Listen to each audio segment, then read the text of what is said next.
Guys, welcome back to another video, and today I want to talk about my top 10 games of 2024. I'm honestly so excited to get into this list, but just a quick little disclaimer, I actually didn't play a ton of games that came out this year. There's a decent amount on the list, but there were so many games that came out this year that I just did not get the chance to get to. So with that being said, don't attack me in the comments if I didn't mention your favorite game. I mean, definitely let me know if I did, because it's something I'll probably get around to next year. But with that being said, this is a very personal list. I'm not the type of person who goes out and plays every single big new release of the year, so just keep that in mind as you're watching. But other than that, let's just get right into it. So, number 10 here is Super Mario Party Jamboree. Now, this game might not be a big deal to a lot of you out there, but I've always been a big fan of the Mario Party games. Ever since I was a kid, I used to play these games alone all the time, and now I have my lovely wife who enjoys playing games with me. Not all games, but thankfully Mario Party is one series that she's always down to play. And for that reason alone, that's what puts this one on the list. If it wasn't for me playing this game with her, honestly, I probably could have done without it. At the same time, this is a really good Mario Party game, and if you haven't picked it up, if you do have someone, even just one other person that you like to play games with, this is a must-play multiplayer game that released this year, and it is sitting comfortably at my number 10 spot. Alright, number 9 is The Legend of Zelda Echoes of Wisdom. Now, honestly, it's pretty crazy for me to be putting a Zelda game this low on my list. Zelda is usually, any new Zelda release is usually pretty high up there for me, but there were a couple things that kind of took away from the experience for me with this game. I kind of mentioned it in my holiday pickups video, but the performance in this game is a bit rough. So I'm kind of just waiting until the Switch 2 comes out. I'm hoping that on the Switch 2, this game will get some kind of performance boost or a patch or something, and I'm gonna jump back into it then. But for now, this is a really solid kind of classic 2D Zelda style game that's a bit of a twist between classic and modern Zelda. I did really like what I played of it so far, but for the time being, it's just gonna be chilling out at the number 9 spot on my list. Alright, next up here. Now I feel like this one is going to be a big cult classic type of game because not that many people have really talked about it, and that is Sandland. This game was kind of a surprise, but kind of not, because I was following it really closely. I'm a big fan of Dragon Ball. I'm a big fan of Akira Toriyama's work in general, and I thought it was so cool that they were taking one of his obscure manga series and making a full-blown game out of it, and an anime as well that I still haven't watched, but I want to get around to that eventually. Sandland is a really kind of relaxing game, honestly. It's an open world tank combat game where you're building all kinds of crazy tanks and mechas and all this kind of stuff. It's good if you want a chill open world game where you just drive around, occasionally shoot things, and explore. It did start to feel a bit repetitive at times, but overall I felt like this game had a lot of heart and a lot of charm. I definitely look back very fondly at the time I spent with this one. I feel like it really didn't get the attention that it deserved. Definitely pick it up, but Sandland is definitely my number 8 of the year. Alright, and on to number 7. We have another Switch game here, and this is a game that actually came out right at the tail end of 2023, and that is Dragon Quest Monsters Joker The Dark Prince, or Dragon Quest Monsters Joker 3 as it was called in Japan. I actually picked this game up when I was visiting some friends in Japan right at the start of the year, and oh my gosh, this game kind of surprised me. I was addicted to this game at the beginning of the year. I spent probably most of January and February playing through this one, and this was the first Dragon Quest Monsters game that I played all the way through to the end, and it's not for everyone, but it definitely scratched a specific itch for me. It was a great, just simple monster collecting game like Pokemon. Everyone's always going to compare it to Pokemon, but more of a dungeon crawler than Pokemon is. But yeah, this game, I thought it was just, I love the art style. I love all the fun little monsters that you can collect and fusing monsters together and always trying to see what the strongest monster you can fuse each time you beat an area was just so addicting. It was just a really solid gameplay loop. Like I said, I don't think this game is for everyone, but if you're into dungeon crawlers and games similar to Pokemon, but maybe you're looking for a bit more of a challenge, I definitely recommend the Dragon Quest Monsters games. I'm really hoping we get more of these in the near future because I think they could, you know, really do a lot more with this series on a more powerful system. So who knows, maybe on the Switch 2, we'll get Dragon Quest Monsters 4 or something like that. But this was a really solid RPG from the beginning of the year that I played, and I enjoyed it a lot. Next up, we actually have an indie game that I downloaded super recently, like literally just a few days ago at the time of recording this, and that is a game called Peglin. Peglin is a really fun, really addicting roguelike Peggle style game. If you know what Peggle is, it's this game that was popular, was it on Facebook or Xbox? It was something like that. I think I played it on my phone back in the day, but it's one of those games, it's like pachinko where you just, you know, you drop a ball and you're trying to hit all the pegs, and it's simple, it's kind of mindless, but combining it with a roguelike where you're leveling up and earning relics and fighting monsters and seeing all the damage you can do, it's just so much fun and so addicting. I downloaded this one on a Switch eShop sale just the other day, and I completed a run that very same day, which I couldn't believe, because usually I'm not very good at roguelikes. I like them, but it always takes me forever to complete a run, so I was kind of impressed with myself, if I'm being honest. I just hope, and I think they will, because I think it's been doing pretty well, I hope they add more content to it. I still have to unlock all of the characters, so that's going to be something that I do into early 2025, because this game still kind of has its claws in me, but it's just really simple and fun. It's a good game to just kind of turn your brain off a little bit, but not too much, and just relax, drop a ball, watch it hit all the things, watch the numbers go up. It's very satisfying. So definitely check out Peglin. That is my number 6 game of 2024. And number 5, we have another indie game, another hidden gem here that it pains me that more people aren't talking about this one, but it is Penny's Big Breakaway. This game came out right at the beginning of the year, and I played through this game. I fell in love with this game. Honestly, I remember back then I was like, this is gonna be my game of the year. I'm glad it's in the top 5. I really am. But Penny's Big Breakaway is a cute, super fun little 3D platformer by the team of people who made Sonic Mania. I absolutely loved the controls in this game. It's so smooth to control, and once you get the hang of doing tricks with the yo-yo and rolling down hills and building up momentum, it's just such a satisfying game. I'm not a speedrunner by any means, but if I were to ever try to speedrun a game, this would definitely be one that I think would be really fun to attempt at, because even just playing through the game normally, I caught myself kind of trying to run through levels as fast as possible, and you gain momentum, you're running down hills and you're hopping on your yo-yo and you're rolling along stuff. It just works so well, and I feel like it's one of those things where you don't understand how fun this game is until you actually pick up the controller for yourself and you're controlling it, and you're like, oh, this makes sense.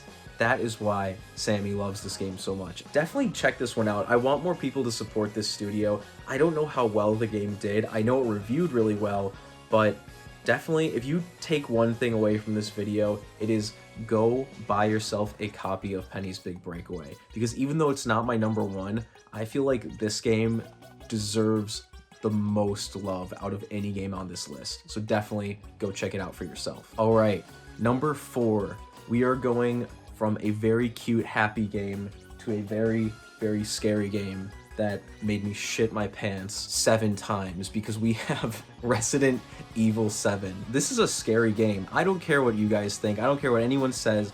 This game scared me, but I had such a good time playing this one. I had such an amazing, amazing time playing through this game. You know, even from Resident Evil 5 and 6 to this one, it was such a big jump in graphics, in the amount of horror packed into this title.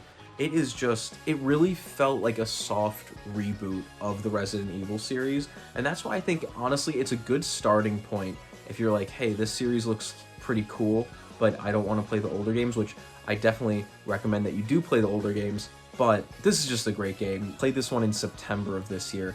Oh, that's another thing. This is one of the big ones that didn't come out this year, obviously. It came out in, I think, 2017. I played it this year in September, had an amazing time, literally finished the game like within a week. I could not put it down. I would come home from work, turn this game on, and this is definitely going to be a game that I revisit at Halloween in the future, and it's so good. Play this game. That's all I can say. But there is a game here that beats it out just by a little bit, and that is its sequel, Resident Evil 8. Yes, I had another little Resident Evil binge this year, and let me tell you, Resident Evil 8, it's so hard because honestly, these two games, 8 is a direct, follow-up to 7 here. The story kind of just continues, which I thought was really cool, but there's just something about 8. I think it's just, the snowy village setting and the gothic castle and all these different places you go, the creepy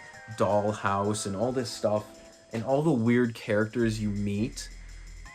7 was more scary and disturbing, and 8 felt more like scary in like a magical kind of fantasy way. I just love the Resident Evil series so much.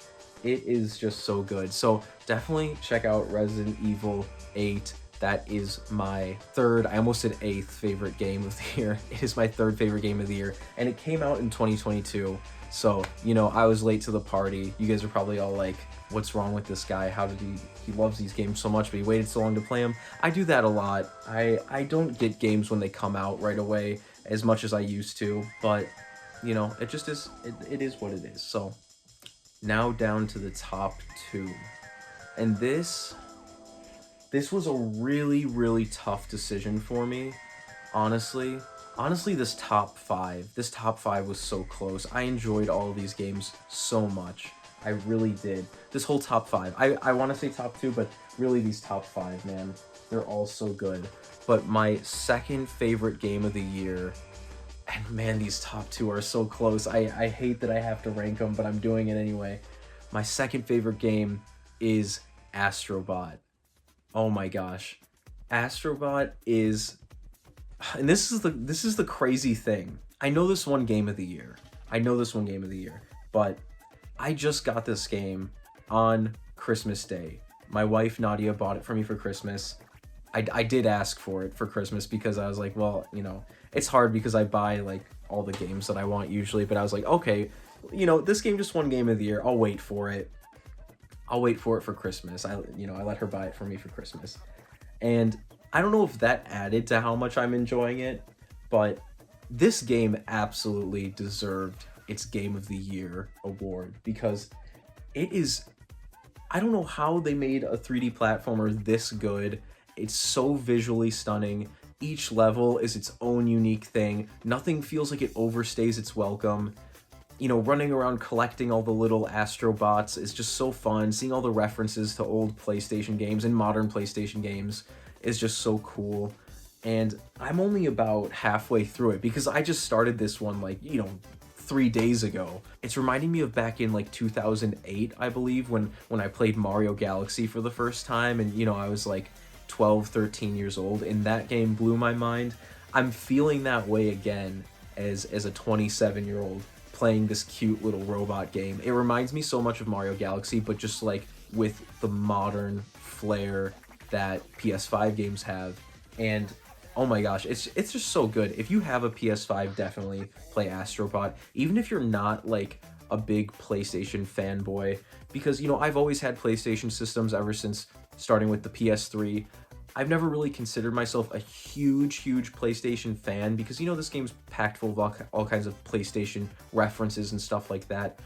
And I get a lot of the references because I'm pretty well informed about video games and stuff. But by no means have I played every big PlayStation game. But even me being just kind of a lukewarm fan of PlayStation as a brand with all their properties that they have, I'm still the references I'm seeing are still making me smile, like Ape Escape, and Persona and all this stuff, and Crash Bandicoot. I'm obviously naming some series that I really love, but it's such a good game. If you are looking for a game to kind of capture that childhood wonder that you felt when you were a kid that you feel has been missing from games for like the past 15 to 20 years, play Astrobot and it'll just make you smile, because that's what it's done for me. And I think everyone needs to experience this game. It's that good. All right, number one. This was so tough. This was really, really tough. Also because I haven't finished either of the games in my top two here yet, but it's because they both came out so recently, and it's also because my number one game is so freaking long. But you can probably already guess what it is by that description alone, but it is Metaphor ReFantazio. Metaphor is my number one game of 2024. I almost forgot what year it was, I swear. 2024, and thankfully, like Astrobot, it actually came out in 2024, so hey, I kind of feel like I'm part of the club enjoying games that actually came out this year. But oh my gosh, this game has consumed my life. This game has absolutely consumed me ever since I got it during Amazon's Black Friday sale this year. It was like $20 off, so I was like, you know what? I said I wanted to get this one day one. I didn't. It's $20 off. Might as well get it now. And it is exactly what I wanted it to be. It is, you know, fantasy Persona. That's what it is. I don't care what anyone else says. That's what it is, and it's so good. I love Persona. I feel like some people kind of shit on Persona sometimes now. I don't know why. I really think it's just because it became so popular and people just like to hate on popular things. But Metaphor is so good. The story is so cool. I love the characters. I love the setting. I just got to this part where there's like a really big plot twist. I won't spoil anything, but every like chapter of this game, my mind is just like blown. The combat is amazing. I love the archetype system where you're switching classes and learning all these different skills, and then you can inherit the skills and other archetypes, and it's such a satisfying RPG. There are so many JRPGs out there, so many turn-based JRPGs from over the years, but it really takes something to make them stand out from the rest, and this game really does that. With its visuals, its music is so unique, its combat system is just so fluid and fast and satisfying when you find out an enemy's weakness and you're getting extra turns and you're just beating it to the ground, and then you're fighting these huge bosses and they're destroying you, and you're just getting by the skin of your teeth, and it's just such a fun game. It's so hard. Oh, I just fought a secret boss the other day, and I was playing this game in the wee hours of the morning on a Saturday morning, and Nadia came downstairs, and I was just like looking at the screen. I was sweating. My characters were all about to die, and she's like, "What's up?" I was like, I've been fighting this boss for like 45 minutes straight, and I am not giving up. And then I beat it, and it was all good. But I was a little stressed. This game stresses me out sometimes, but thankfully, you know, it's a turn-based RPG, so if I want to, I can just set the controller down, have a cup of tea, and I'll be okay. But definitely play Metaphor if you are into JRPGs. This is without a doubt the best one that came out in 2024. So guys, there you have it. Those are my top 10 games that I played this year. Definitely let me know what you think of my picks down below, and while you're there, let me know what your top 10 games were this year as well. But anyways guys, thank you so much for watching, and I'll see you in the next one. Take care.